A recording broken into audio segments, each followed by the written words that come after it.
परमात्मा की अपार कृपा से, बंदी छोड़ की दया से ये मूल ज्ञान का सत्संग पूरे विश्व में फैलता ही जा रहा है और आने वाले समय में आप लोग जान पाएंगे कि इस मूल ज्ञान की महिमा क्या है। आप लोग समझ पाएंगे कि आखिर ये मूल ज्ञान इस संसार में अवतरित होना कितना जरूरी था। ज्ञान तो संसार में बहुत सा है, कोई कमी नहीं है ज्ञान की। बच्चा बच्चा ज्ञान लेके बैठा है, बच्चा बच्चा कुछ ना कुछ ज्ञान देना जानता भी है। छोटे छोटे बच्चों ने व्यासपीठ संभाल ली है, बड़ी बड़ी कथाएं, बड़ी बड़ी बातें करना सीख ली हैं, आत्मा आत्मा करना भी सीख लिया है। लेकिन आत्मा का ज्ञान हो जाना भाई, ये किसी के बस की बात नहीं है। आत्मा आत्मा करने वाले बहुत मिलेंगे अभी, लेकिन आत्मा का बोध जिसको हो जाए वो बिरला ही होता है। परमात्मा की कृपा से ही आत्मा का बोध होता है, अपने निज स्वरूप का बोध होता है। ये जीव अपने सत्य स्वरूप को जान पाता है, क्योंकि जीव का स्वरूप वो तभी जान सकता है जब उसके जीवन में कोई ये बताने वाले आ जाए कि भाई तो अविनाशी है, लेकिन अपने भूल के कारण जीव बना बैठा है। तो अविनाशी आत्मा है, तू अजन्मा है, लेकिन अज्ञानता में जन्म मरण में फंसा पड़ा है। तो जब अपने आत्म स्वरूप का यानी शुद्ध चैतन्य स्वरूप का, यानी जिसको परमात्मा भी कहते हैं, आत्म स्वरूप, शुद्ध आत्म स्वरूप, इसी को परम पिता परमात्मा का स्वरूप भी कहते हैं। इसलिए बोला है सत्य स्वरूपी नाम साहिब का, यानी जो सत्य स्वरूप है वही साहिब का नाम है और वही हमारा नाम है। सत्य स्वरूपी नाम साहिब का सो निज नाम हमारा, दोनों का एक ही नाम है। इसीलिए जब हम किसी भी गुरु से नाम दीक्षा लेने जाते हैं तो वो हमें हमारा निज नाम देता है, क्योंकि हमारा निज नाम और परमात्मा का नाम एक ही है, अलग अलग नहीं है। अगर किसी गुरु ने तुम्हें परमात्मा का नाम दे दिया जपने के लिए, ये कह के कि भाई तुम तो एक आत्मा हो, तुम तो एक जीव हो, तुम्हें परमात्मा का नाम जपना चाहिए, और उसने तुमसे जपवा दिया, तुम्हारा जन्म मरण का चक्कर कभी नहीं खत्म होगा। समझ लो, लोग परमात्मा का नाम समझ के 52 अक्षर जप रहे हैं। लोग सोच रहे हैं कि हम जो नाम जप रहे हैं वो परमात्मा का नाम है। ये मूर्ख कभी नहीं समझ सकते कि सत्य स्वरूपी नाम साहिब का, यानी सत्य स्वरूप ही साहिब का नाम है। सो निज नाम हमारा, वही मेरा नाम है। यानी जब गुरु तुम्हें कुछ देगा तो वो तुम्हें तुम्हारा निज नाम देगा।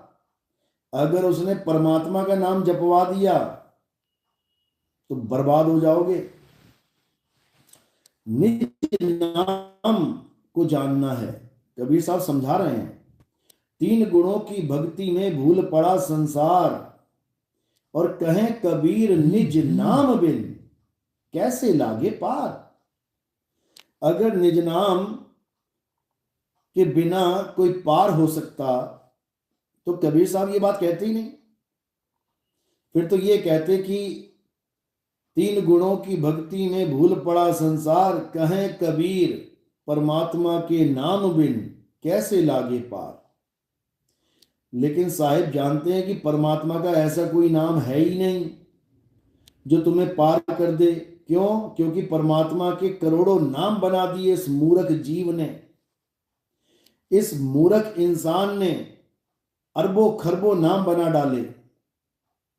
हिंदी के नाम, पंजाबी के नाम, उर्दू के नाम, फारसी के नाम, चाइनीज के नाम, जापानीज नाम, पुर्तगीज नाम, स्पेनिश नाम, डच नाम, फलाना नाम, ढिकाना नाम।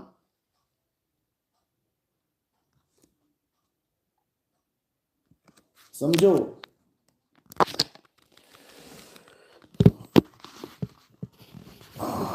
आवाज आ रही है?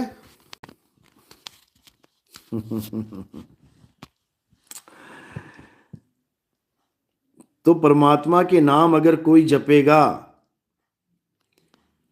तो बर्बाद हो जाएगा, और अपना निज नाम अगर कोई जान लेगा तो आबाद हो जाएगा। समझ लो, तुम्हें तुम्हारा निज नाम चाहिए, तुम्हारा निज नाम, किसी परमात्मा का नाम नहीं जपना है। कि किसी ने ये मान लिया कि परमात्मा राम है तो राम राम जपने लगा, किसी ने मान लिया परमात्मा कृष्ण जी हैं तो कृष्ण कृष्ण जपने लगा, किसी ने मान लिया कि परमात्मा हनुमान जी हैं तो हनुमान हनुमान जपने लगा, किसी ने मान लिया कि परमात्मा शिव जी हैं तो शिव शिव जपने लगा, किसी ने मान लिया कि परमात्मा राधे है तो राधे राधे जपने लगा। बिल्कुल नहीं जपना है, बिल्कुल भी नहीं। परमात्मा का कोई नाम है ही नहीं जो जपने में आ जाए। ये जपने में आने वाले सारे नाम इंसानों के बनाए हुए हैं अपनी अपनी भाषा में। इनको 52 अक्षरी नाम कहते हैं, और कबीर साहब कहते हैं कि 52 अक्षरों को जपने से किसी का कल्याण होने वाला नहीं है। पानी पानी जपने से किसी की प्यास बुझने वाली नहीं है। राम राम जपने से किसी काम मिलने वाला नहीं है। समझो, लग रहा रामपाल का चेला आ गया कोई। आपका मंत्र काल का है। अरे मोटी बुद्धि, काल का नाम ही बता दे, होता क्या है काल का नाम है? कबीर सागर में लिखा है कि ओम काल का नाम है, तो रामपाल जपवा रहा है कि हम जपवा रहे हैं? खुद काल का नाम जप रहा है और हमें कह रहा है कि आप काल का नाम जपवाते हो। हमारे शेर।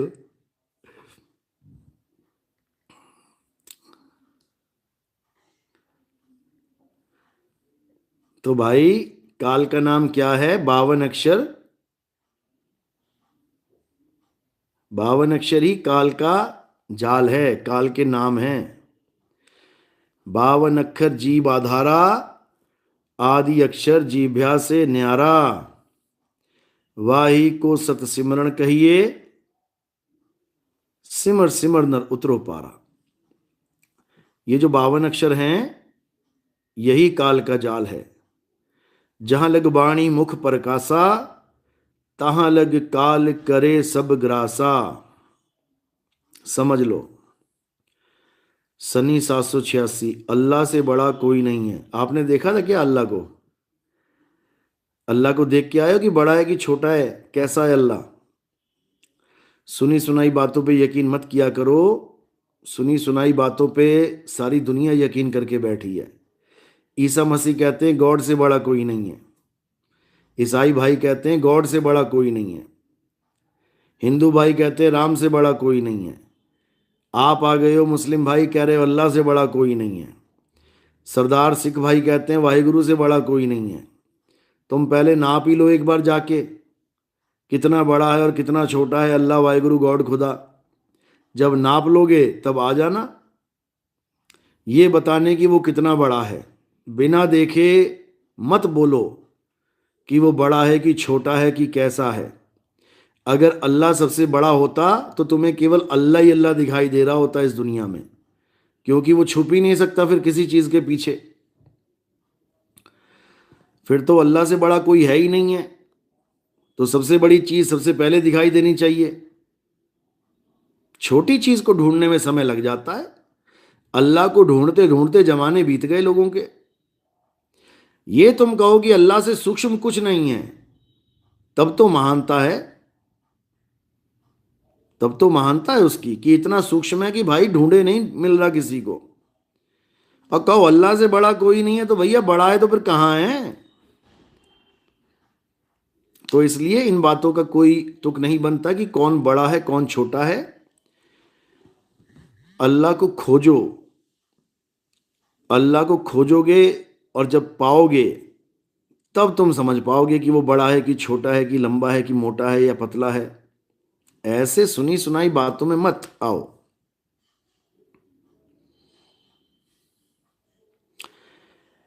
निशा चौधरी, आप भी भगवान की वजह से यहां बैठे हो ये सब बोल रहे हो। भाई साहब, भगवान की जिस दिन तुम्हें डेफिनेशन पता लग गई ना, उस दिन तुम्हारे मुंह से ये बात नहीं निकलेगी। पहले भगवान को जानो। तू ही राम, तू ही रहीम, तू ही करीम, तू ही खुदा, तू ही कृष्ण। बिल्कुल सही लिखा है आपने, लेकिन इसको तत्व ज्ञान में समझोगे तब समझ में आएगा। कहने को सब कह देते हैं।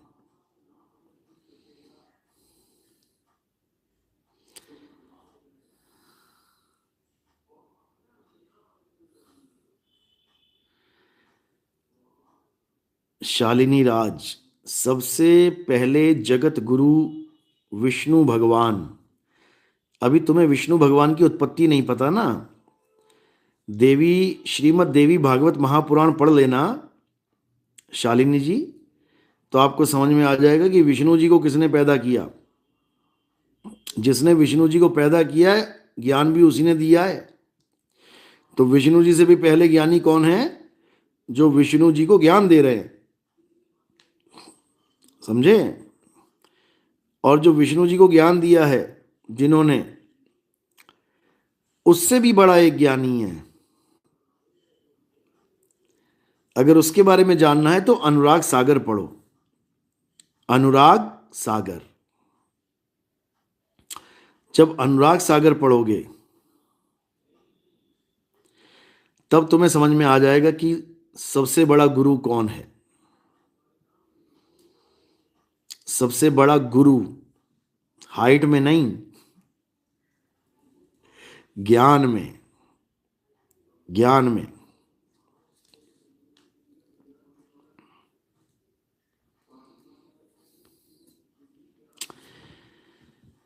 सतनाम सतनाम सतनाम। तो इस बार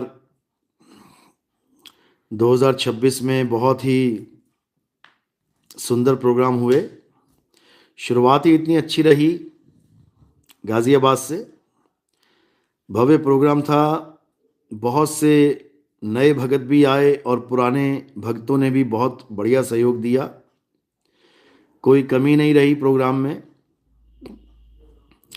और जो मैनेजमेंट के, जो गाज़ियाबाद मैनेजमेंट की हेड हैं सीमा जी, बहुत ही ईमानदार और बहुत ही ज़्यादा मेहनती लेडी हैं। उन्हीं की मेहनत की वजह से 4 चांद लगे प्रोग्राम में। और परमात्मा की कृपा ऐसे ही होती रही तो गाज़ियाबाद का झंडा बहुत ऊंचा जाएगा, बहुत ऊपर तक जाएगा। और मैं चाहूँगा कि ये झंडा हर जिले में फहराया जाए। उसके लिए हमने बहुत ही विचार करके एक नया सिस्टम तैयार किया है, क्योंकि ऐसा कोई जिला नहीं है भारत में जहाँ पे हमारे भगत नहीं हैं, जहाँ पर टीम नहीं बन रही है।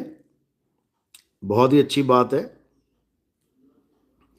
तो अब क्या करना है, अब हमने हर जिले में एक मैनेजमेंट बनानी है, एक टीम बनानी है,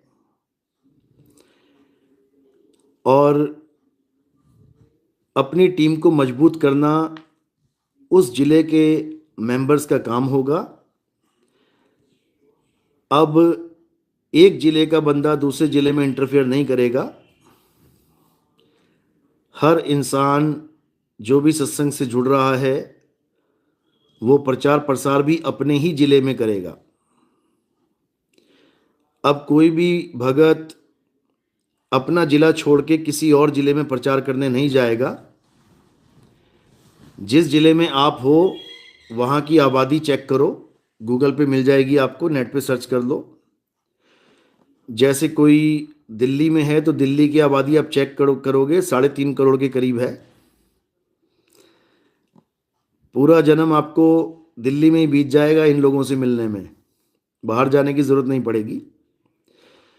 कोई चंडीगढ़ का है तो चंडीगढ़ की आबादी चेक कर लो, कोई अमृतसर का है तो अमृतसर की आबादी चेक कर लो, कोई जयपुर का है तो जयपुर की आबादी चेक कर लो, कोई यूपी में लखनऊ का है, कानपुर का है, अपने अपने जिलों की आबादी चेक कर लो और ये टारगेट बना लो,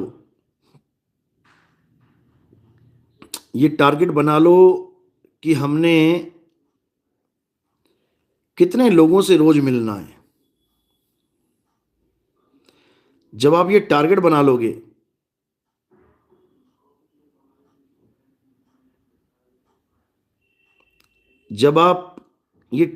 लोगे तब आपके सामने एकदम आपका गोल नजर आने लग जाएगा।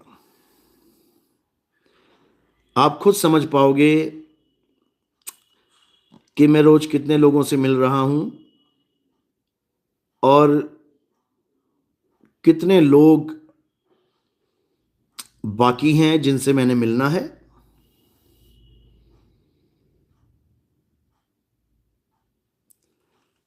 उससे क्या होगा, एक तो आप बड़े आराम से प्रचार कर सकते हो जैसे आपकी सहूलत हो, और सबसे बड़ी बात कि आप वापस अपने घर पहुंच सकते हो शाम को। अगर आप अपना जिला छोड़ के किसी और जिलों में जाओगे तो घर से दूर भी होना पड़ेगा और घर वालों को आपकी ज़रूरत पड़े तो एकदम आप भाग के वापस भी नहीं आ सकते। इसलिए अब क्या करना है, अब एक जिला चुन लेना है आपने, केवल एक जिला चुनो और जिस जिले में आप हो उसमें ऐसी मेहनत करो कि आपकी मेहनत रंग लाए। उसके बाद हर जिले में ये काम शुरू हो जाएगा। 1 से 2, 2 से 4, 4 से 8, 8 से 10, 10 से 100 भगत जुड़ जाएंगे और बहुत ही अच्छे लेवल पे जिला वाइज काम शुरू हो जाएगा। उसके बाद हर सत्संग हर जिले में होता ही है और बहुत ही अच्छी तरह से हर सत्संग होगा। पूरा सिस्टम बना दिया गया है, उसी सिस्टम से काम करना है। एक भी भगत अपना जिला छोड़ के किसी और जिले में नहीं जाएगा प्रचार के लिए स्पेशल। हाँ, कोई आसपास सत्संग है, कोई कहे जी मैं लखनऊ में रहता हूँ लेकिन कानपुर में सत्संग है, मैं कानपुर में आना चाहता हूँ या मैं सीतापुर में आना चाहता हूँ, तो कोई बात नहीं, सत्संग में आप आ सकते हैं। 200-300 किलोमीटर दूर, 500 किलोमीटर दूर सत्संग में आने की कोई मनाही नहीं है। लेकिन अगर आप कहो कि मैंने प्रचार करना है तो प्रचार के लिए केवल अपना जिला चुनना है आपने। सबसे बड़ी बात है कि आप सब गलियां सब मोहल्ले जानते हैं, बहुत आसान है आपके लिए। किसी भी गली में जाके किसी भी मोहल्ले में जाके लोगों से मिलके चैनल सब्सक्राइब करवाना, पर्चे बांटना या कुछ भी है और अपना वापस घर भी आ जाना, बहुत इजी हो जाएगा।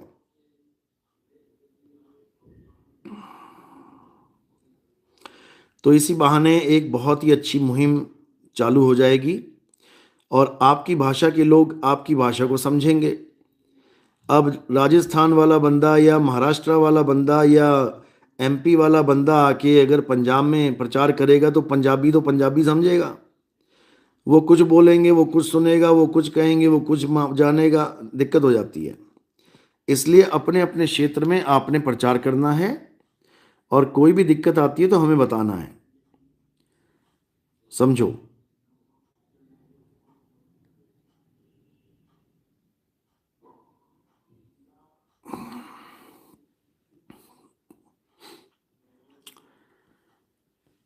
तो इसलिए अब ये नियम बना दिया गया है और इसको सबने फॉलो करना है, क्योंकि बहुत से लोग हैं जो प्रचार तो बहुत अच्छा करते हैं, लेकिन उनके घर वाले इस बात से थोड़े दुखी हो जाते हैं कि 10-10 दिन हमारा मेंबर घर ही नहीं वापस आ पा रहा है, ऐसा कैसा प्रचार करवा दिया गुरुजी ने। तो इन चीज़ों को देखते हुए, और थोड़ा मौसम का भी फर्क पड़ता है, आजकल सर्दियां हैं, सर्दियों में इतनी धुंध है, घर छोड़ के बाहर जा रहे हो, बहुत कुछ देखना पड़ता है। सब कुछ सोचने समझने के बाद ये निर्णय लिया गया है और इस पे अटल होकर काम करना है। सब मालिक के जीव हैं। अपने अपने शहर की आबादी चेक कर लो और रोज का हिसाब लगा लो, कितने लोगों से आप मिल रहे हो और कितना लंबा टारगेट है आपका। बहुत बढ़िया से ये काम हो जाएगा। सतनाम।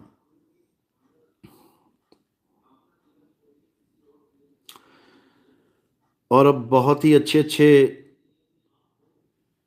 विवेकी हंस अब इस सत्संग से जुड़ रहे हैं और ऊंचे ऊंचे लेवल पे बैठे हुए लोग इस सत्संग को सुन रहे हैं, क्योंकि बहुत बहुत लोगों के पास जा जाके, बहुत गुरुओं के पास जा जाके लोग थक चुके हैं। वही घिसे पिटे 52 अक्षर, कोई कुछ पकड़ा रहा है, कोई कुछ पकड़ा रहा है, कोई कुछ पकड़ा रहा है। कान कोई सीधा पकड़ा रहा है, कोई टेढ़ा पकड़ा रहा है, कोई पीछे से पकड़ा रहा है। पकड़ा कान ही रहे हैं। कोई 52 अक्षर मुंह से जपवा रहा है, कोई 52 अक्षर श्वासों में जपवा रहा है, कोई कह रहा है दीवार पे 52 अक्षर लिख दो, कोई भी नाम लिख दो, राम, राधा, हरे कृष्णा, ओम, शिव, कुछ भी लिख दो, बस उसको देखते रहो। उसको देखो, जपो नहीं, सारा ध्यान उन अक्षरों में लगा दो। बताओ, इतने बड़े, क्या बोलूं मैं इन लोगों को। सारा ध्यान आत्मा में लगाना है, अक्षरों में नहीं। वो भी लिखने और मीटने वालों में तो बिल्कुल भी नहीं। इतना बुरा हाल हो चुका है, इतना बुरा हाल हो चुका है कि क्या बताया जाए। समझ से परे हो गई ये बात। क्यों? क्योंकि अभी दिखाई नहीं दे रहा कि जीवन बर्बाद हो रहा है। जिस दिन ये पता लग गया ना कि जीवन बर्बाद हो रहा है बिना आत्मज्ञान के, ये सारी गद्दियां वद्दियां छोड़ के, जितने भी गुरु बैठे हुए हैं सब छोड़ देंगे। अभी क्यों नहीं छूट रही इनकी गद्दियां? क्योंकि इनको लग रहा हम गुरुजी बन गए हैं, हम तो बहुत बड़े गुरुजी बन गए हैं, हमारी तो ऐशो मैश हो रखी है, लाखों करोड़ों का चंदा आ रहा है, मजे कर रहे हैं, घूम रहे हैं, फिर रहे हैं। अभी नहीं पता कि किस मुसीबत में पड़ गए हैं। अभी नहीं पता कि आगे 84 लाख का खेल है। और जिस दिन 84 समझ में आ गई तो देख लो कितने गुरुजी हमारे पास चेला जी बन के बैठे हुए हैं। कितने गुरुजी हमारे पास चेला जी बन के बैठे हुए हैं जिनके समझ में आ गई। अभी इन लोगों की समझ में नहीं आ रही है। जिस दिन काल का झटका लग गया ना, जिस दिन, उस दिन अकल आ जाएगी। अभी नहीं आ रही है क्योंकि अभी मजाक समझ रखा है इन लोगों ने अपने इंसान जीवन को, और दूसरों के इंसान जीवन को भी मजाक समझ रखा है। जिस दिन बुद्धि जाग गई, विवेक जाग गया, नींद नहीं आएगी रातों में, ये समझ लेना। तो इसलिए अब क्या करना है? अब आत्मज्ञान को जानना है। आत्मज्ञान बिना नर भटके, कभी काबा कभी काशी, जल में मीन प्यासी, मोहे देखते आवे हंसी। समझ लो। तो अब हर चीज को किनारे कर दो और बस आत्मज्ञान में रमण करो। आत्मज्ञान में रमण करो, बाकी छोड़ दो। ये मंत्र जंत्र तंत्र पूजा पाठ हवन यज्ञ ठीक है, जितना किया अच्छा किया, कुछ नहीं से कुछ भला किया, लेकिन इनसे बात नहीं बनेगी। गीता पढ़ना शुरू करो। गीता में अध्याय 3 17वां श्लोक पढ़ो, समझो उस बात को क्या कह रहे हैं, समझो। अपनी आत्मा में रमण करो। आत्मा में रमण कर लिया तो परमात्मा मिलेगा। काया में रम गए तो मन मिलेगा। संतो तन खोजा मन पाया, मन ही श्रोता मन ही वक्ता मन ही निरंजन राया। संतो तन खोजा मन पाया। ये मन ही निरंजन है, ये मन ही निरंजन है, ये मन ही कली काल है। समझो। अंकुर दास, फरुखाबाद। साहिब जी, मैं बिहार गया था, वहां पर रमेश यादव जी मिले, जिनकी जटाएं भी थी, उनको आपके सत्संग समझाए। अब रमेश यादव जी भी आपके सत्संग सुन रहे हैं, वह भी आपसे जल्दी नाम दीक्षा ले लेंगे। बहुत अच्छी बात है। अभी जो नेपाल में गया था, वहां पर भी काफी जटाधारी बाबा लोग जिन्होंने इस बार नाम दीक्षा ली, उनके भी ज्ञान समझ में आया और सब कुछ त्याग के, सब कुछ छोड़ के अब निअक्षर गुरु की, शब्द गुरु की शरण में आए हैं। जिसके ज्ञान समझ में आ जाता है उसको कोई रोक नहीं सकता, वो लोकलाज से परे हो जाता है, उसको लोकलाज से कोई मतलब ही नहीं रह जाता, लोकलाज वाला कोई खेल ही नहीं है। अच्छे से समझ लो। और बड़े बड़े गुरुओं के चेले, 50-50 साल पुराने राधा स्वामी जी के चेले अब इस ज्ञान को समझ रहे हैं, इस ज्ञान को जान रहे हैं, नाम दीक्षा लेके घर बैठ के भक्ति कर रहे हैं। रामपाल जी के सार शब्द, सार नाम प्राप्त भगत अब इस ज्ञान को समझ रहे हैं। कोऑर्डिनेटर से सवाल पूछते हैं, जवाब नहीं आता, इन लोगों को जवाब नहीं आता, और क्या कहते हैं कि तुम्हारे सिर पे काल चढ़ गया है। बताओ, सवाल का जवाब तुम नहीं दे पा रहे हो और काल उस भगत के सिर पे चढ़ गया। वाह रे वाह, बहुत बढ़िया। तो अब इन लोगों से सावधान रहना है। ये गलत भक्ति करवाने वाले खुद तो बर्बाद होंगे होंगे, ये तुम्हें भी बर्बाद कर देंगे, समझ लो। इसलिए अब परमात्मा की शरण में आना है, आत्म ज्ञान को प्राप्त करना है। आत्म ज्ञान से बड़ा ज्ञान कोई नहीं है, कोई भी नहीं है। अच्छे से समझ लो।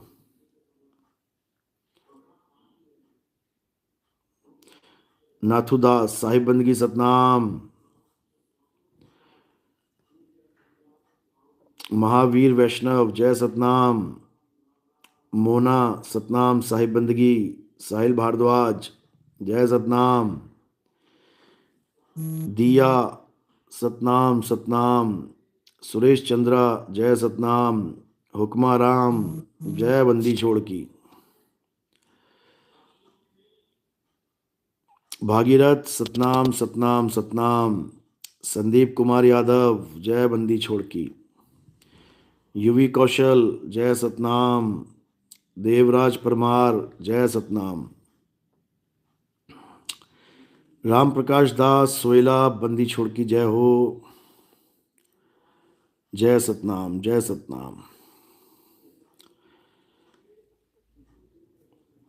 एक और खुशखबरी है, जो ग्रैंड वाली खुशखबरी है वो तो चलो अभी समय लगेगा बताने में, जो महा खुशखबरी है वो अभी समय लगेगा क्योंकि काम प्रोसेस में है, और जैसे ही वो सफल होगा एक भव्य समारोह रखा जाएगा, एक भव्य प्रोग्राम रखा जाएगा उसकी खुशी में, और उसमें सबको इनवाइट किया जाएगा।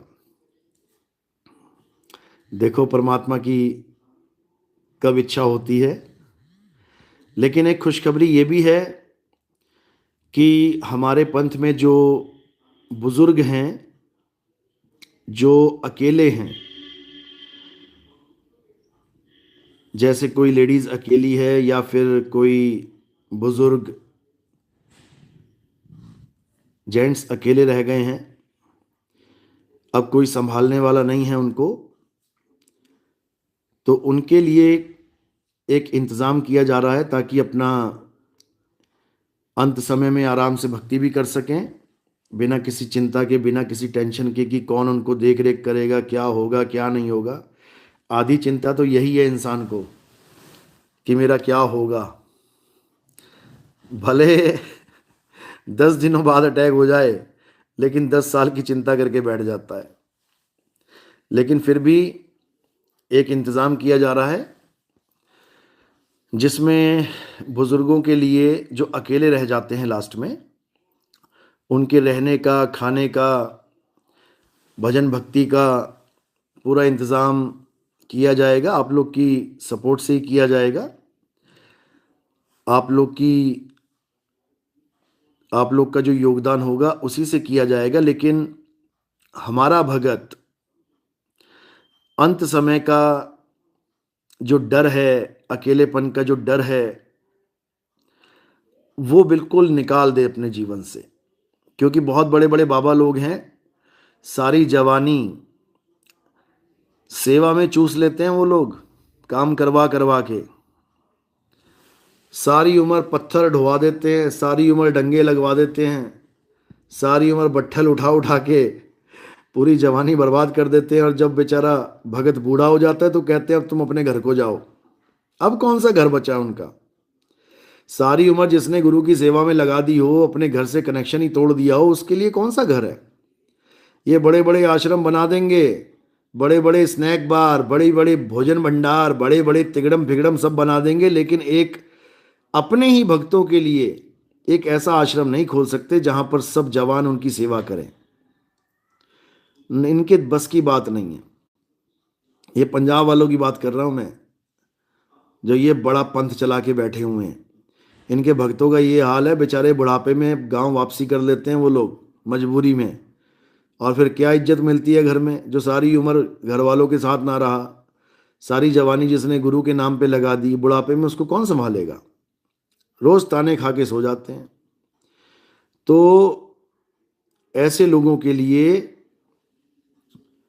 हम लोग पूरा इंतजाम करेंगे, आप लोग के सहयोग से ही करेंगे, ताकि आप लोग का भी कोई बुजुर्ग है जो नाम दीक्षा लेके बैठा है, आप भी उसकी चिंता से रहित हो जाओ कि मेरे बाद क्या होगा, उसका क्या होगा। सब कुछ होगा, मालिक ने चाहा सब कुछ होगा।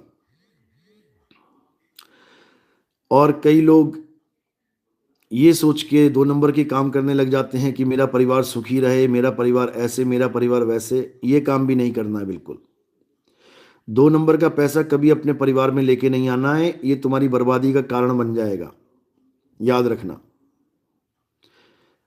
याद रखना इस बात को। ये बिल्कुल वैसे है कि तुम्हारी बारूद की फैक्ट्री है और तुम उसमें माचिस लेके चले जाओ। माचिस अलाउड नहीं है बारूद की फैक्ट्री में। इसी प्रकार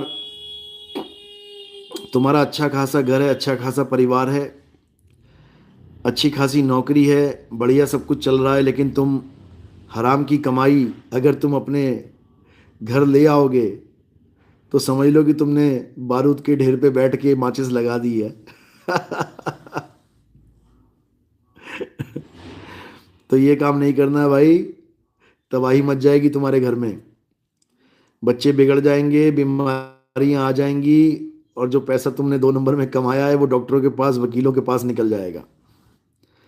इसलिए ईमानदारी की रोटी खाओ, भले एक सब्जी कम खा लो कोई बात नहीं, एक रोटी कम खा लो कोई बात नहीं, लेकिन मालिक की रजा में रहो, ईमानदारी से जीवन जियो। सतनाम सतनाम। गणेश साहिब बंदगी सतनाम। नीलेश जय सतनाम। सुनीता जय सतनाम, जय सतनाम, जय बंदी सतनाम सतनाम।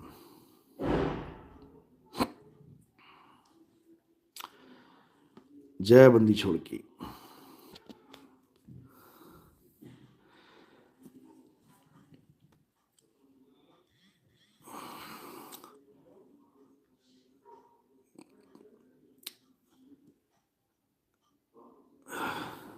जय सतनाम, जय सतनाम।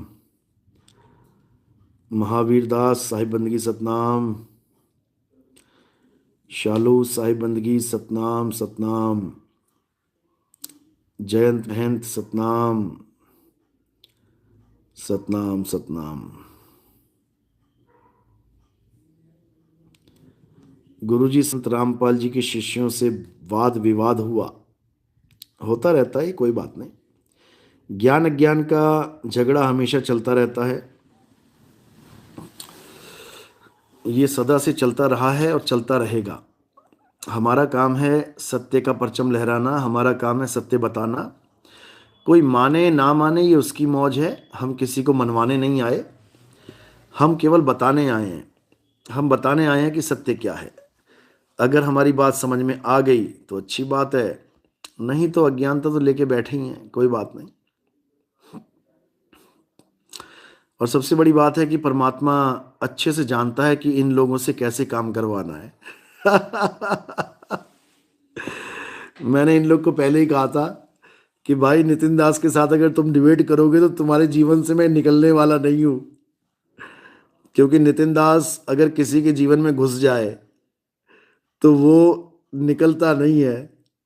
या तो प्यार से याद करो या फिर गालियां दे के याद करो।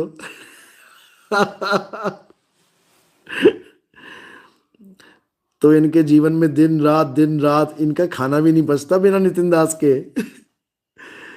अब ये रामपाल रामपाल कम करते हैं और नितिन दास ज्यादा करते हैं। इनका पक्का कल्याण होने वाला है अब, क्योंकि जिसका नाम ज्यादा जपेंगे उससे ज्यादा कल्याण होगा। ये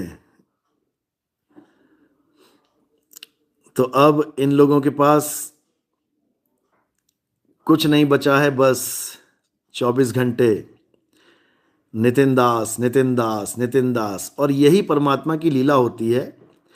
इन लोग को लगता है कि हम नितिन दास के बारे में उल्टा पुल्टा बोल के, कोई एआई से पता नहीं क्या बना रहा है, मेरे सींग बना रहा है, कोई एआई से मेरी जीभ बाहर निकाल दे रहा है, कोई एआई से मेरे साथ एक लड़की खड़ी करके नचवा रहा है, ठुमके लगवा रहा है मुझसे। कोई मुझे दारू की बोतल हाथ में पकड़ा के दारू पिलवा रहा है।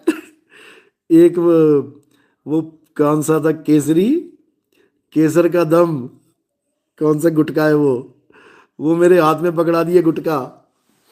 एक मुझसे नोट गिनवा रहा है, लेकिन मूर्ख कहीं का वो इंडियन नोट की जगह डॉलर गिनवाने लग गया। बताओ कि बताओ इंडिया में कौन डॉलर चढ़ा रहा है भाई।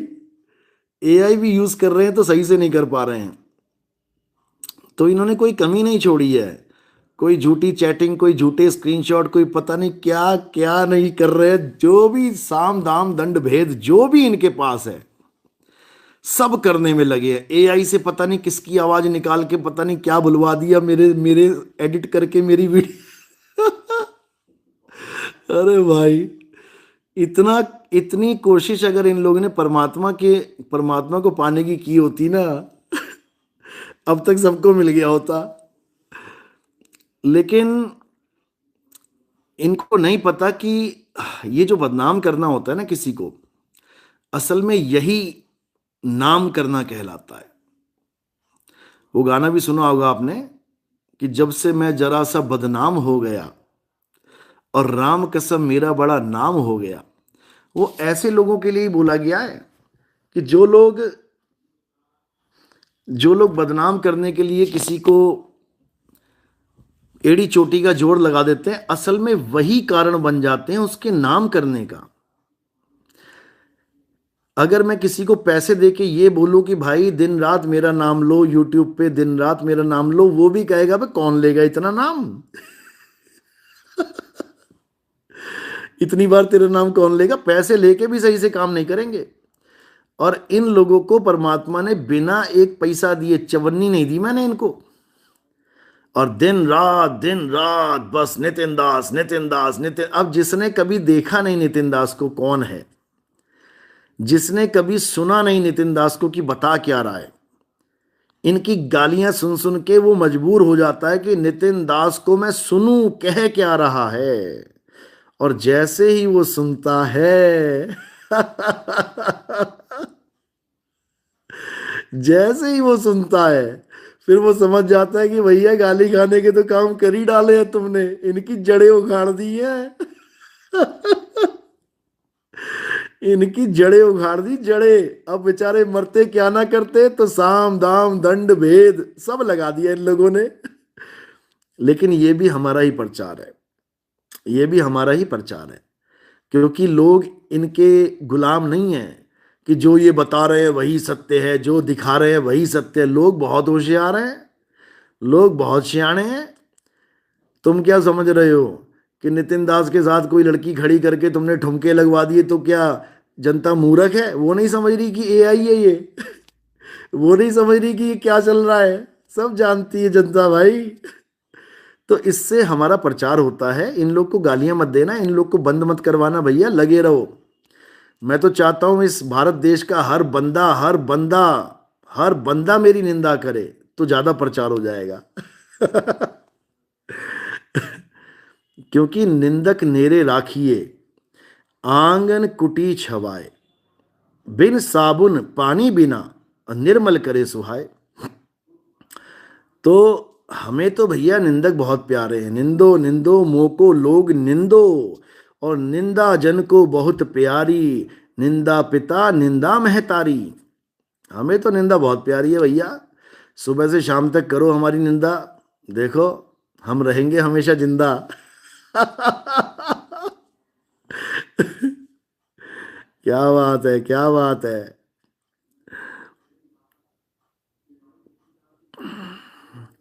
मुकेश, बूंद समाना समुद्र में, जानत है सब कोई, समुद्र समाना बूंद में, बूझे बिरला कोई। बिल्कुल बिल्कुल, समुद्र ही बूंद में समाया हुआ है। आत्मा में परमात्मा का वास है। तेरा साईं तुझ में, जाग सके तो जाग, जाग सके तो जाग। हमारा काम है जगाना, हमारा काम है जगाना। अगर हम नहीं जगाएंगे तो भैया कैसे आप जागोगे? अगर हम नहीं जगाएंगे तो कैसे आपका कल्याण होगा? समझो। आदित्य चौहान, राजपूत के बारे में बताएं। राजपूत के बारे में क्या क्या सुनना है भाई आपको? जैसे ब्राह्मण हैं, क्षत्रिय हैं, शूद्र हैं, वैश्य हैं, इस टाइप में सुनना है क्या राजपूत के बारे में? महेश शर्मा, आपका लाइव का उद्देश्य क्या है? हमारा लाइव का या हमारी लाइफ का? सतनाम,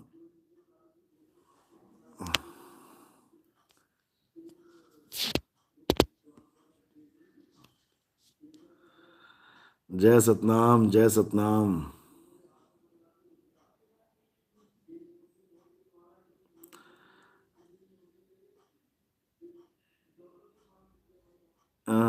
क्या लिख रहे हो?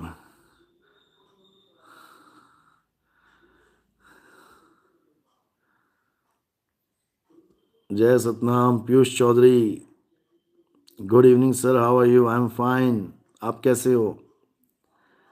रामपाल शाक्या, मेरे मुक्ति दाता जी, राम है दाता मुक्ति का, संत जपावे नाम। जय सतनाम। अनीता सैनी, सतगुरु का दर बड़ी कृपा से मिलता है, जय सतनाम। अनिल पासी, साहिब बंदगी सतनाम। मुकेश, वाह मेरे साहिब वाह, जय सतनाम। अनिल दास, गुरुजी प्रणाम। अनिरुद्ध कुमार, मिर्जापुर आ रहे हैं मेरे गुरु भगवान।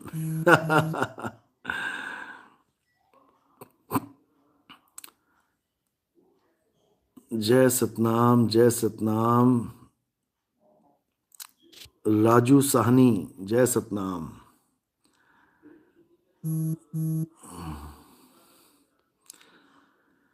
ऐसा सतगुरु हम मिलया, भव सागर के बीच, खेवट सबको खेवता, क्या उत्तम क्या नीच।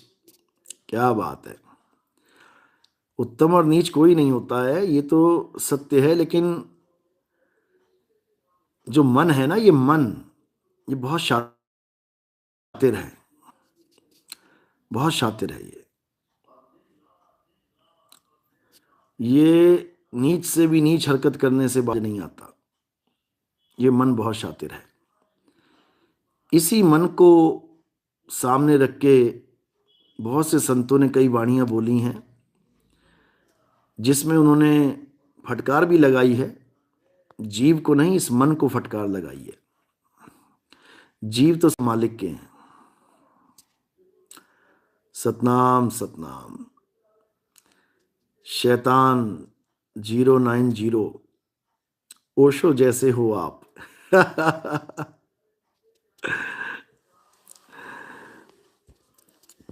आप जब सुनोगे तब समझ में आएगा कि ओशो जैसे है कि ओशो से भी थोड़ा सा आगे है। क्योंकि ओशो एक दार्शनिक कह सकते हैं, और वो अपने जीवन में 1.5 लाख किताबें पढ़ के चले गए। अगर उनको एक सच्चा गुरु मिल जाता, एक सतगुरु मिल जाता, तो उनको एक भी किताब पढ़ने की जरूरत ना पड़ती। बिना किताब पढ़े वो उनको ज्ञान हो जाता। बिना किताब पढ़े उनको हर बात का बोध हो जाता, समझ आ जाती। लेकिन दुख के साथ कहना पड़ता है कि ओशो को और महात्मा बुद्ध को सतगुरु नहीं मिले। ये दोनों बहुत ही इंपॉर्टेंट हस्ती हैं हमारे भारत की, लेकिन दोनों को ही सतगुरु नहीं मिले।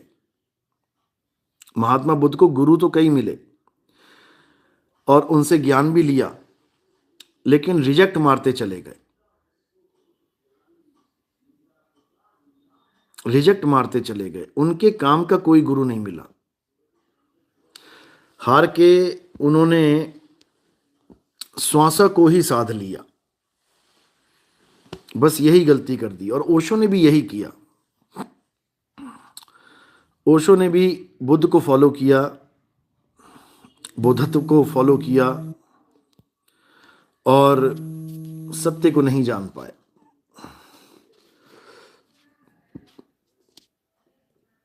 अगर सत्य को जान जाते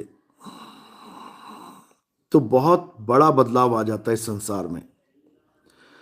क्योंकि ओशो पहले से ही इतने देशों में भ्रमण कर चुके थे और इतने देशों में जा चुके थे कि अगर उनके पास सत्य ज्ञान होता तो तबाही मचा देते यहां पे।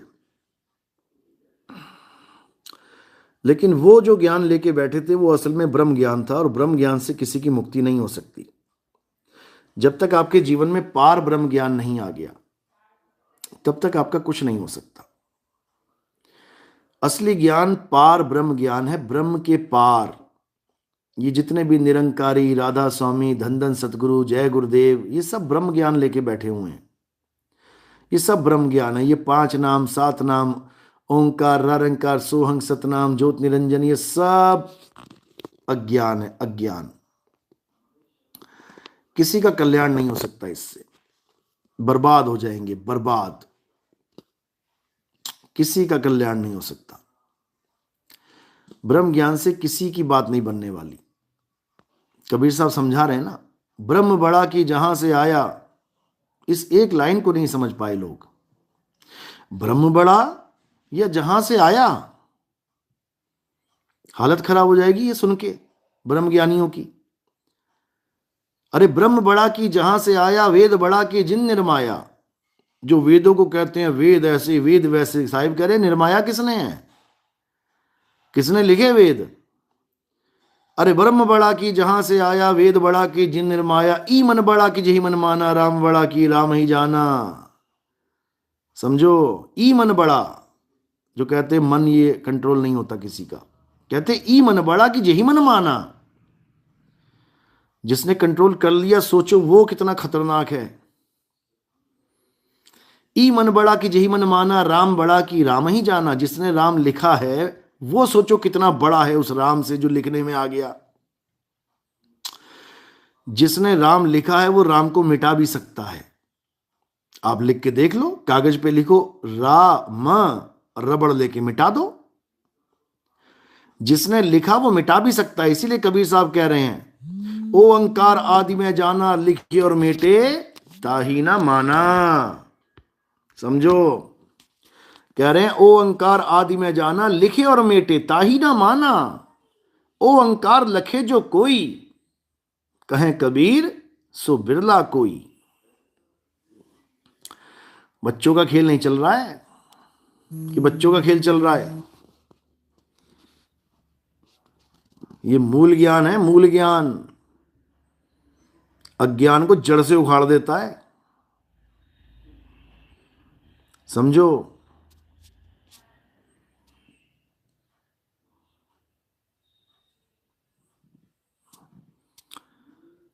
राम प्यारी साहिब जी, ओशो अगर पार ब्रह्म ज्ञानी होते तो आप हमें कब मिलते?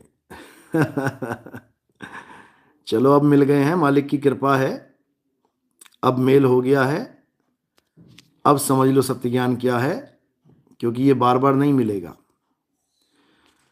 हमारा ज्ञान सुन के सबसे पहले लोग विरोध करते हैं।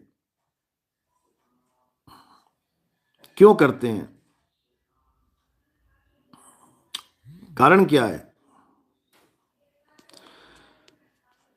क्योंकि किसी बच्चे को जिसने x equal to Xmas tree, Y equal to yak, z equal to zebra सीखा हो, उसको तुम वो किताब पढ़ाने लग जाओ जहां पर x equal to 10, Y equal to 10, z equal to 10 लिखा हो, तो वो झगड़ा ही करेगा। वो कहेगा ना, मैं ना मानता x इजिकल टू 10। या पत्थर को भगवान मानने वाला, दोनों बातें हैं, भगवान को पत्थर मानने वाला या पत्थर को भगवान मानने वाला, उसको यह बता दिया जाए कि भगवान ना पत्थर है और ना पत्थर भगवान है, आत्मा ही परमात्मा है, तो उसको हजम नहीं होगी, ये बात हजम नहीं होगी, विरोध करेगा, झगड़ा करेगा। पत्थर को भगवान मानने वाला आत्मा का नाम सुनते ही झगड़ा करने लग जाएगा, क्योंकि उसे पता ही नहीं है कि आत्मा की साधना कैसे होती है, आत्म तत्व होता क्या है, आत्मा का ज्ञान होता क्या है। पत्थर तो दिखाई देता है तो भोग भी लगा सकता है, आत्मा को कैसे भोग लगाएगा? पत्थर दिखता है तो माला पहना सकता है, आत्मा को कैसे माला पहनाएगा? पत्थर दिखता है तो उसको टीका लगा सकता है, आत्मा को टीका कैसे लगाएगा? वो इसी असमंजस में घूमता रहता है, इसी चक्कर में घूमता रह जाता है। रामपाल के कितने चेले मुझसे कहते हैं, बताओ परमात्मा का कोई आकार नहीं है तो उसको मिलोगे कैसे? अरे मिलना नहीं है। मिलना नहीं है, अगर मिलना मिलाना होता तो परमात्मा कब का तुमसे आके मिल लेता, तुम्हारी मुक्ति करवा देता वो, अगर मिलने से मुक्ति होती है तो। मिलना नहीं है, हो जाना है, हो जाना है। तू सिमरन किसका करे, तू ही है आपे आप, हो जाना है। कोटि तो ब्रह्मा भय, कोटि भय ईश, और साहिब तेरी बंदगी से जीव होए, हो जाना है, जीव होए जगदीश। अभी तुम्हारे समझ में नहीं आएगी ये बात। क्योंकि तुम्हारा गुरु अज्ञानी है, उस अज्ञानी को नहीं पता कि ज्ञान होता क्या है, वो अज्ञानी मंत्रों को ज्ञान मान के बैठ गया है। और कबीर साहब कहते, थक गए तंत्र मंत्र सब झूठ है, इनमें न भर में कोई, और सार शब्द जाने बिना कागा हंस ना होए। कह कह के समझा समझा के चले गए, ना मैं जप में, ना मैं तप में, ना एकांत निवास में, मोको कहां ढूंढे रे बंदे मैं तो तेरे पास में। लेकिन इन अज्ञानियों के समझ में नहीं आया, नहीं आया, ना मैं जप में, ना मैं तप में, नहीं आया इनके समझ। दिन में 3-3 4-4 बार नाम जपवाते हैं माला पकड़ात के, समझो। माला छुड़वा रहे हैं, जीव फिरे मुखमाही, मनवा दसों दिसी फिर, समझो। माला फेरत जुग भया, और मिटा न मन का फेर, कर का मन का फेंक दे, फेंकवा रहे हैं वो, फेंक इसको, कर का मन का फेंक के मन का फेर। अरे बिना माला के जप चलता है? जप करना ही नहीं है, करना ही नहीं है जप। नाम है जप में, नाम है तप में, तप करना ही नहीं है, जप करना ही नहीं है, समझे? नहीं समझ में आ रहा है? कबीर साहब जप छुड़वाने के लिए आए थे यहां पे, जप करवाने के लिए नहीं आए थे। कबीर साहब पत्थर पुजवाने के लिए नहीं आए थे, पत्थर छुड़वाने के लिए आए थे। कबीर साहब मंदिर बनवाने नहीं आए थे, मंदिर छुड़वाने आए थे। कबीर साहब मस्जिद में नमाज पढ़वाने नहीं आए थे, नमाज छुड़वाने आए थे। ये 52 अक्षर जपवाने नहीं आए थे, 52 अक्षर छुड़वाने आए थे। भला हुआ मेरी माला टूटी, मैं राम भजन से छूटी, और मेरे सिर से टली बला। 52 अक्षरों को बला बोला कबीर साहब ने। भले वो राम राम होए, भले वो अल्लाह अल्लाह होए, भले वो वाहिगुरु वाहिगुरु होए, भले वो हालेलुया हालेलुया होए, भले वो कबीर कबीर ही क्यों ना होए, वो बला है। 52 अक्षर बला का नाम दिया कबीर साहब ने। क्यों? कारण क्या है? कहते हैं कबीर कबीर करने से भी तुम्हारी पीर खत्म होने वाली नहीं है। अरे मुख से कहें कबीर कबीर, तो ना कटे काल की पीर। नाम हमारा सब जग लेता, भेद हमारा कोई न कहता, और मेरा भेद पावेगा सोई, और जिसका सतगुरु पूरा हुई। माला फेरू ना हरि भजूं, मुख से कहूं ना राम। राम हमारा हमें भजे, और हम पाए विश्राम। लेकिन सबके समझ में नहीं आती है ये 52 अक्षरों की लीला। अरे 52 अक्षर जीव आधारा, आदि अक्षर जीभ्या से न्यारा। वाही को सत्सिमरण कहिए, सिमर सिमर नर उतरो पारा। समझो। जायद सैयद, अस्सलाम वालेकुम भाईजान। वालेकुम अस्सलाम। हिंदू मुस्लिम इनमें कोई भेद नहीं है, बस साकार निराकार का खेल चल रहा है। साकार और निराकार का ही खेल चल रहा है केवल। इसके बारे में आने वाले सत्संगों में पूरा खुलासा कर देंगे, साकार निराकार है क्या, एक एक बात समझा देंगे। समय आ गया है, एक एक बात समझ में आएगी।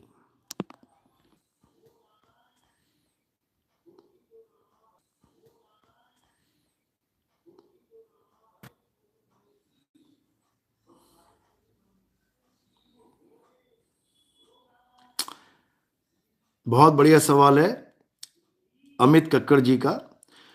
भैया, मन हर समय किसी ना किसी व्यक्ति या वस्तु का सिमरन या ध्यान करता ही रहता है, तो परमात्मा का सिमरन बिना शब्दों और ध्यान, बिना गुरु का ध्यान किए कैसे होगा? बिना कुछ वचन सोचकर कैसे ध्यान होगा? यही तो गुरु का काम है, इस ज्ञान को समझाना। ये जो आपको सेकंड दीक्षा होती है, प्रथम दीक्षा तो 52 अक्षरी होती है। उसका कारण क्या होता है? जो पुराने नाम जपवा दिए हैं इन संतों ने, वो छुड़वाने के लिए, उसको दिमाग से निकालने के लिए इन 52 अक्षरों का सहारा पहली बार में देना पड़ता है, ताकि सारे 52 अक्षर आपके दिलो दिमाग से निकल जाए। उसके बाद जब दूसरी दीक्षा होती है, तो दूसरी दीक्षा में यही समझाया जाता है कि आखिर ध्यान करना कैसे है, किसका ध्यान करना है, कैसे होगा वो ध्यान। जब वो चीज समझ में आ जाती है, तो एक एक बात आपको समझ में आने लग जाएगी, फिर कोई भ्रम नहीं रह जाएगा। उस अवस्था को ध्यान विदेही कहते हैं। वो दूसरी दीक्षा जो है वो ध्यान विदेही है, कि विदेह का ध्यान कैसे करें।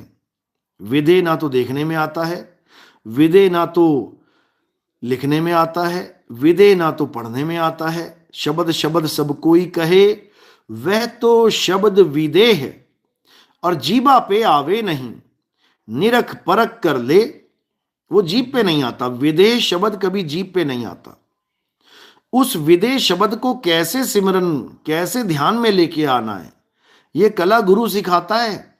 इसको अजपा का जाप कहते हैं, यानी उसका जाप जो जपा ही नहीं जा सकता। लेकिन इन अज्ञानियों ने अजपा बना दिया श्वासों की जाप को, जो जपा जा सकता है। श्वासों पे ओम जप लो, श्वासों पे राम जप लो, श्वासों पे वाहिगुरु जप लो, श्वासों पे अल्लाह जप लो, कुछ भी जप लो। जो जपने में आ गया वो अजपा रहा ही नहीं। तो गुरु क्या करता है? गुरु अजपा का जाप करना सिखाता है, और माला छुड़वा के श्वासों की सिमरनी पकड़ा देता है, कि जब तक सांस चल रही है बेटा, ये अजपा का जाप करता रहे। इसी को बोला है श्वासा की कर सिमरनी, और कर अजपा का जाप, परम तत्व का ध्यान धर। अब वो परम तत्व जो आप देख नहीं सकते, वो परम तत्व जो आप कभी जान नहीं सकते बिना गुरु के द्वारा, वो परम तत्व जो आप कभी महसूस भी नहीं कर सकते, उस परम तत्व का ध्यान कैसे धरेंगे? बस यही समझाया जाता है।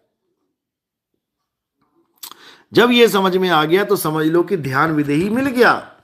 परम तत्व का ध्यान धर और सोहम आपे आप। सोहम का मतलब होता है जो तू, सोहम। यानी अब तुम परमात्मा को अपने सामने लाके नहीं खड़ा करोगे। अब जो तू सोहम, यानी तुम खुद परम तत्व हो जाओगे।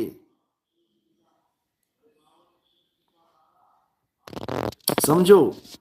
और अगर तुमने गलती से भी श्वासों के द्वारा इस शरीर को छोड़ दिया, यानी श्वासों का अजपा जाप करते करते सोहंग सोहंग सोहंग सोहंग, या वाहेगुरु वाहेगुरु वाहेगुरु वाहेगुरु, श्वासों में कुछ भी नाम जपा तुमने, कुछ भी नाम, राम राम, अल्लाह अल्लाह, अल्लाहु अल्लाहु अल्लाहु, कुछ भी नाम जपा,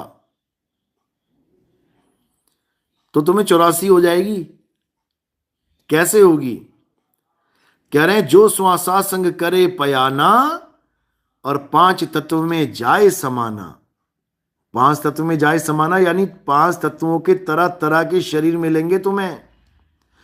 इन 5 तत्वों के द्वारा बने हुए इतने शरीर मिलेंगे, इतने शरीर मिलेंगे, और हर शरीर में श्वासों का खेल चल रहा है। हर शरीर में तुम जीव बन के बैठ जाओगे, हालत खराब हो जाएगी तुम्हारी। इसलिए अब श्वासों का अजपा जाप छोड़ दो, छोड़ दो उसको, और परम तत्व का अजपा जाप करो। परम तत्व का ध्यान धरो, वही अजपा का जाप है, तब कल्याण होगा। तो अब अच्छे से समझ लो क्या करना है।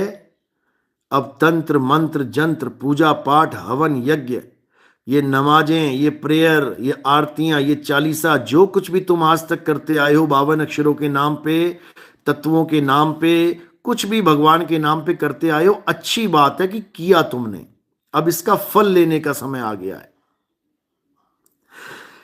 अब इसका फल क्या मिलेगा कि जिस राम की तुम पूजा करते थे पत्थर मान के, अब वो असल में आत्म राम तुम्हें मिलने वाला है। जिस कृष्ण जी को तुम पूजते रहे पत्थर मान के, अब वो कृष्ण जी के गीता का ज्ञान मिलने वाला है। जिस हनुमान जी को तुम पूजते रहे, अब तुम्हें पता लगेगा कि हनुमान जी अमर हैं तो कैसे हैं, कौन गुरु मिल गए उनको जो उन्होंने अमर कर दिया उनको। राम जी अमर नहीं हो पाए, कृष्ण जी अमर नहीं हो पाए, हनुमान जी को अमर कहते हैं सारे। हनुमान जी अमर हैं। अरे क्यों अमर हुए? अमरता का वरदान गुरु देता है, इसीलिए हनुमान चालीसा में गुरु की महिमा है। राम जी की बात नहीं करी है पहली दूसरी लाइन में, किसकी बात चल रही है? श्री गुरु चरण सरोज रज, निज मन मुकर सुधार, बरनौ रघुबर बिमल जसु, और जोदाय कुफल चार। समझो, गुरु चरणों की बात चल रही है। गुरु चरण यानी गुरु धारण करो, आत्मा का ज्ञान पकड़ो, आत्म ज्ञान में रमण करो। अध्याय 3 17वां श्लोक पढ़ लो, तुम्हारा जीवन बदल जाएगा। इन रेत में रमण करना छोड़ दो, इन पत्थरों में रमण करना छोड़ दो, इन पहाड़ों में नदियों में रमण करना छोड़ दो। ये सब माया है, सब सपना है, ये माया का जाल है, बहुत खतरनाक जाल है, समझ लो। अब आत्मा में रमण करना है। अध्याय 3 17वां श्लोक, घोट के पी जाओ, घोट के पी जाओ अपने जीवन में। और जितने भी गुरु करके बैठे हुए तुम लोग, उन गुरुओं से पूछो कि आत्मा में रमण कैसे करेंगे। अगर उनको नहीं पता आत्मा में कैसे रमण करते हैं, अगर वो मंत्र जंत्र दे के बैठा है, तो तत्काल त्याग देना, मर जाओगे, नहीं तो हालत खराब हो जाएगी तुम्हारी। मेरा कुछ नहीं जाएगा, मेरा फर्ज है समझाना, मेरा फर्ज है बताना, समझ लो। अगर समझ में आ गई तो अच्छी बात है, नहीं तो बहुत बड़ा नुकसान हो जाएगा। ये 1 लाख 2 लाख 5 लाख 10 लाख का नुकसान नहीं है, करोड़ 2 करोड़ का नुकसान नहीं है कि झेल लोगे। एक बार 84 में निकल गए ना तो 84 लाख टिकटें कट जाएंगी तुम्हारी, समझ लो। कीड़े मकोड़े पतंगे सांप बिच्छू अजगर पता नहीं क्या क्या बनना पड़ेगा। गीता का अध्याय 3 17वां श्लोक घोट के पी जाओ, उसके अलावा कुछ सत्य नहीं है। अमित कक्कड़, भैया आपका आशय है कि दूसरी दीक्षा में आप मन को सुनकर विचार करवाकर अजपा करवा देंगे? बिल्कुल नहीं। पता नहीं कहां से ये सब आप खुद ही अपने मन से समझने लग जाते हो। मैंने बोला क्या इसके बारे में कुछ ऐसा?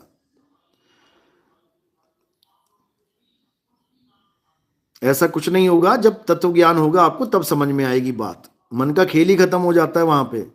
मन की दौड़ जहां तक है वहां तक कुछ नहीं हो सकता किसी का। मन की दौड़ जहां खत्म हो जाती है वहां से ज्ञान शुरू करवाया जाता है। सतनाम सतनाम सतनाम। रविंद्र जोधपुर, साहिब जी आशीर्वाद दो कि पितरों और देवताओं से पीछा छूट जाए। तुम्हें क्या दिखाई दे रहे वो तुम्हारे पीछे पीछे आ रहे हैं? तू कौन, मैं काम का? अरे कोई नहीं आता भैया, तुम लोग खुद बुलाते हो, आजा आजा आजा पूजा कर करके। बताओ। किसी को नहीं बुलाना है। हे अर्जुन, देवताओं की पूजा करने वाले देवलोक को जाते हैं, पितरों की पूजा करने वाले पितरलोक को जाते हैं, भूत प्रेतों की पूजा करने वाले भूतों में जन्म लेते हैं। लेकिन मेरे भगत तत्व ज्ञान को अपनाते हैं। मेरे भगत तत्व ज्ञान से मुझे समझते हैं। मेरे भगत आत्म स्वरूप की साधना करते हैं, आत्म स्वरूप में रमण करते हैं। समझो। मिश्रा कुमार 784 786 नहीं, 784। 84 का चक्कर बहुत खतरनाक है भाई। क्या लिख रहे हैं? अच्छा, जहां साइंस खत्म होता है वहां सनातन काम करता है। बाबा जी बिल्कुल सही बोल रहे हो आप। जहां साइंस खत्म होता है वहां सनातन काम करता है, समझ लो। क्योंकि असल में साइंस क्या है? साइंस केवल एक खोज का नाम है। खोज, खोजते रहो।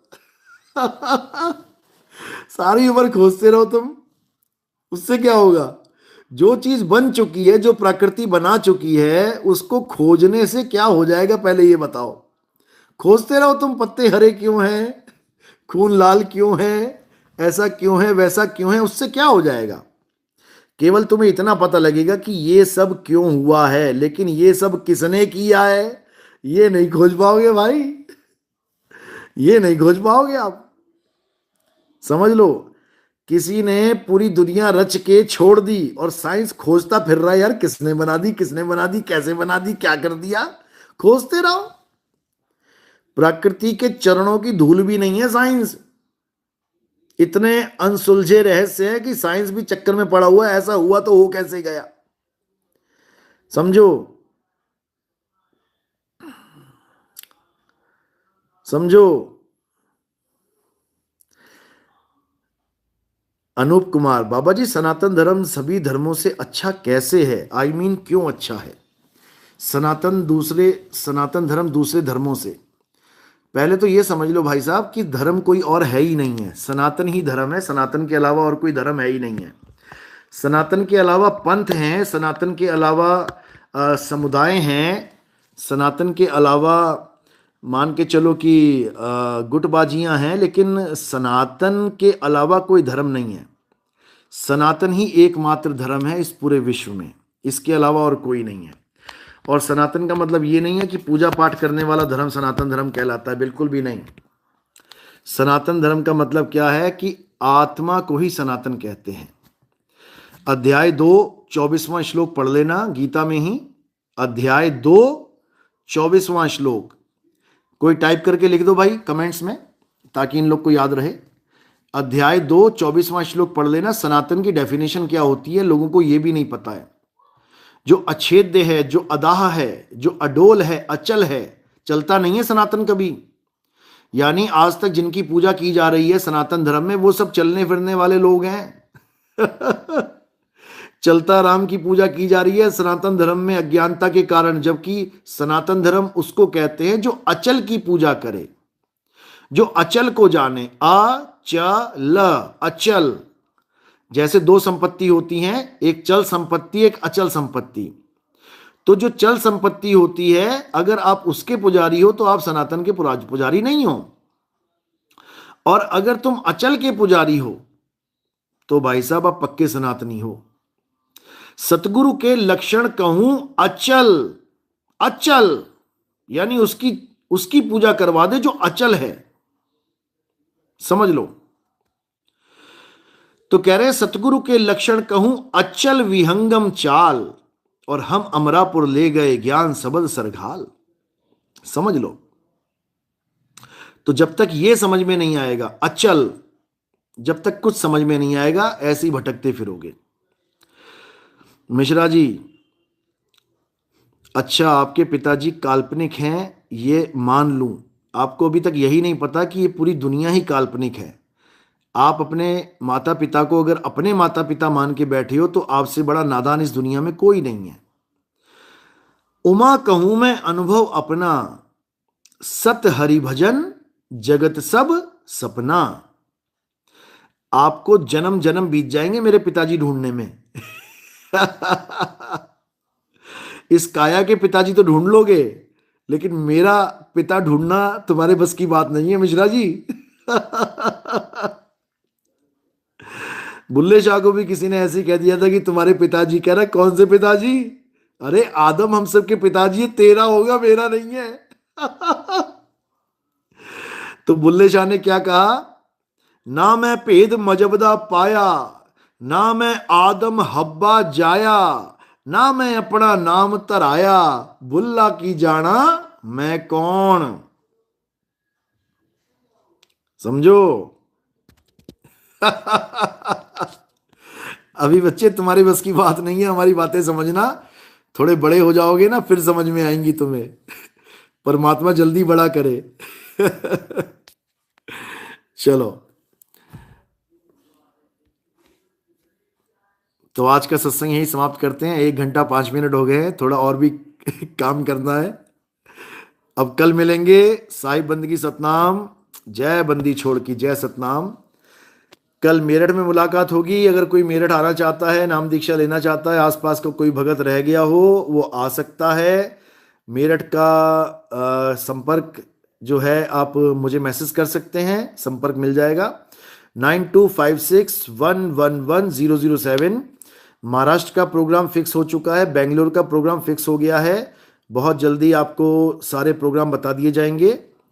महाराष्ट्र, बेंगलोर यानी कर्नाटक, यूपी, ये सारे प्रोग्राम सेट हो चुके हैं और बहुत जल्दी आपको सारे प्रोग्राम बता दिए जाएंगे। साहिब बंदगी सतनाम। अब कल लाइव आएंगे, कल मिलते हैं। जय बंदी छोड़ की जय सतनाम।